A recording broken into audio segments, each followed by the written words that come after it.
Slavic, so slow. Slavic, slow.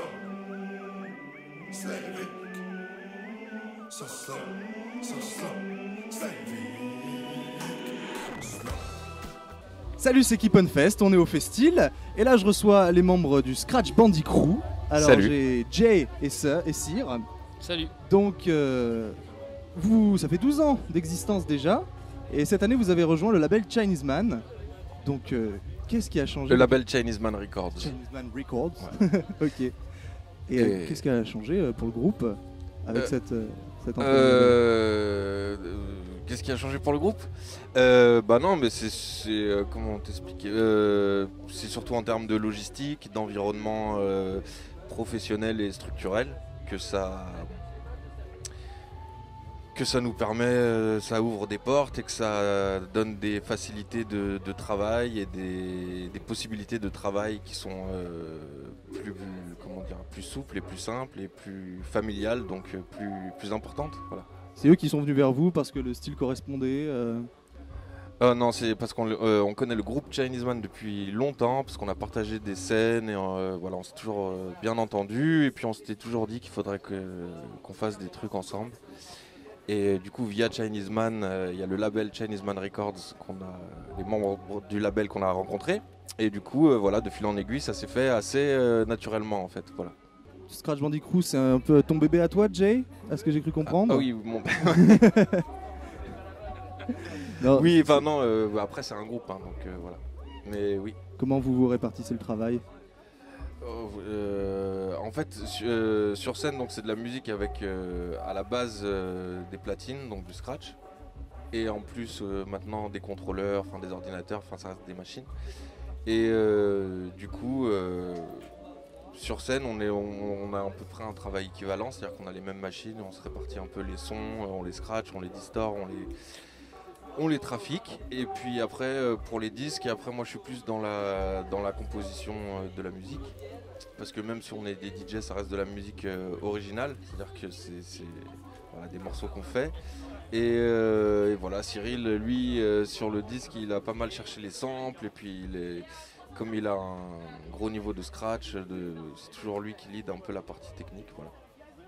Vos influences musicales, elles sont communes, vous êtes vite entendus sur le style qu'allait prendre le groupe? Ouais, après, nous, on fait de la scratch music à la base, c'est-à-dire que c'est une instrumentation à base de scratch, comme je t'ai dit. Donc ça, c'est déjà toute une culture hip-hop qu'on a commune, voilà, du milieu des années 90 quand on a commencé.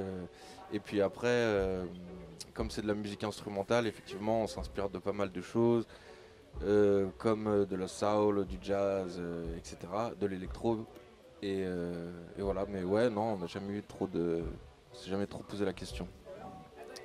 Votre dernier album est sorti en mai dernier, je crois. Il s'appelle Stéréo 7. Stéréo 7 parce qu'on est deux. Voilà, et que le groupe il a un peu oscillé entre. On a été 4 à un moment, 3 à un autre, et là on fait un 7 à 2. Voilà, parce qu'on avait envie de quelque chose de plus souple, et on avait aussi envie d'inviter des featuring, donc du coup, voilà. En fait, on est deux, mais en réalité, sur l'album, on est plus 15 que 2. Mais voilà. Et des figurines que vous retrouvez sur scène aussi, des fois? Alors nous, on a tout un dispositif scénographique qui est basé autour de la vidéo, qui permet d'avoir virtuellement les invités à chaque scène, mais après, potentiellement, à des moments un peu spéciaux, on peut avoir les invités, oui, effectivement. C'est quoi le futur du groupe? C'est quoi les projets à venir? Est-ce qu'il y a des choses de prêtes? Est-ce que vous êtes en travail?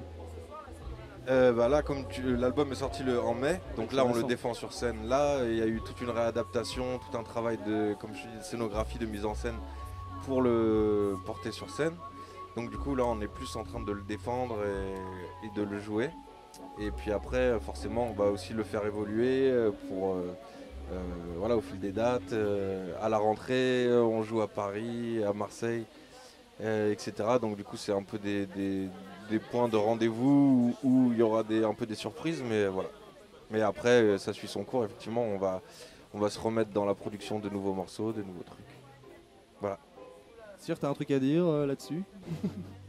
C'était parfait. Ok, très bien.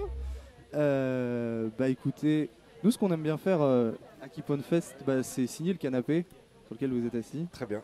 Donc bah, si vous voulez nous faire une petite dédicace, un petit truc.